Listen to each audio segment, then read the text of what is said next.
அது ஒரு அமைதியான வேளை. மாருதி அம்மா அஞ்சனை கிட்ட நின்று சிறு தயக்கத்தோடு கேட்டான், அம்மா, நான் அரண்மனைக்கு புறமுள்ள சிறுவர்களோடு விளையாடலாமா? அவனது குரலில் இருந்த அந்த ஆவல், அந்த மின்சாரமான உற்சாகம். ஆனால் அஞ்சனை அமைதியாக நின்றாள். பதில் எதுவும் இல்லை. ஒரு நிமிடம் அமைதியாக இருந்த மாருதி சிறிது பாசத்தோடு கேட்டான், அம்மா, நான் சென்று விளையாடி விட்டு வருகிறேன் அம்மா. அதற்கு அஞ்சனை மெதுவாக ஆனால் உறுதியாக சொன்னாள், இன்று இல்லை மாருதி, இன்று பூஜைக்கான ஏற்பாடு செய்திருக்கிறேன், யாரும் வெளியே போகக்கூடாது. அவளது வார்த்தைகள் கேட்டதும் மாருதி சிரித்தான்.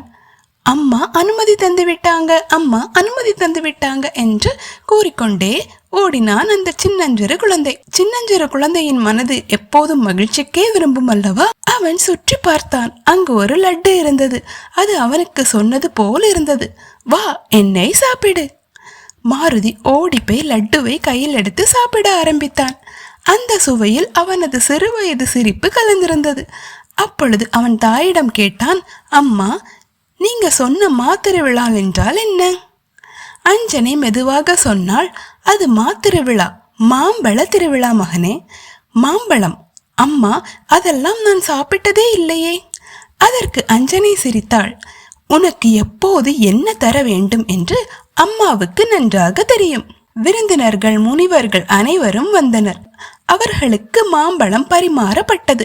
அந்த மாம்பழத்தின் வாசனை அரண்மனை முழுவதும் பரவியது. மாருதி அவற்றை பார்த்து கொண்டே இருந்தான். அந்த மாம்பழம் எவ்வளவு ருசியாக இருக்கும்!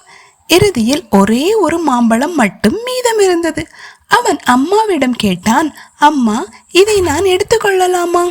அஞ்சனை பாசமுடன் கூறினாள், எடுத்துக்கொள் மகனே. மாருதி மகிழ்ச்சியுடன் மாம்பழத்தை கையில் எடுத்துக்கொண்டு ஓடி சென்றான். இப்போ நீ என்னிடம் வந்துவிட்டாய், உன்னை யாராலும் என்னிடமிருந்து பிரிக்க முடியாது. அந்த நேரத்தில் யாரோ ஓடுவது போல் சத்தம் கேட்டது. அவன் திரும்பி பார்த்தான். அவனை போலவே சிறிய ஒரு வானரம். நீ யார் என்று கேட்டான் மாருதி. நான் குருகுலத்தில் படிக்கும் மாணவன் என்று அவன் கூறினான். வாலியின் வீரர்கள் என்னை துரத்துகிறார்கள், எனக்கு பயம். அதை கேட்டதும் மாருதியின் மனசு பாசமாக ஆனது. அவனுடனே அவனின் காயத்திற்கு மருந்து வைத்தான். நீ நல்லவனாக இருக்கிறாய் மாருதி என்று சிறுவன் கூறினான். நீ எனக்கு நண்பனாக இருப்பாயா? மாருதி ஆனந்தத்தில் குதித்தான். நண்பன்? நீ என்னை நண்பன் என்றாயா? அந்த ஒரு வார்த்தை அவன் மனசை நிரப்பியது. அவனது புதிய நண்பன் நீலன். அவன் கூறினான், என்னை காப்பாற்று நண்பா, வா, வெளியே வா. மாருதி குழம்பினான். என் தாயின் அனுமதி இல்லாமல் நான் வெளியே செல்ல முடியாது. நீ வந்தால் நான் உனக்கு 40 மாம்பழம் தருவேன் என்று நீலன் ஆசை தூண்டினான். மாருதி சிறிது சிந்தித்தான். நீ உண்மையிலேயே ஆபத்தில் இருக்கிறாயா? ஆம் என்று நீலன் கூறியவுடன் மாருதி உறுதியுடன் சொன்னான், ஆபத்தில் இருப்பவர்களை காப்பாற்றுவது நமது கடமை.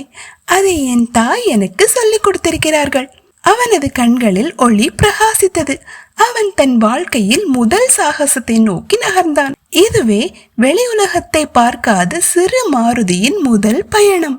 தாயின் அனுமதியின்றி அவன் எடுத்து வைத்த முதல் அடிகள். அவை அவன் வாழ்க்கையை முழுமையாக மாற்றப் போகின்றன. பிறகு என்ன நடக்கிறது? அவன் யாரை எதிர்கொள்ள போகிறான்?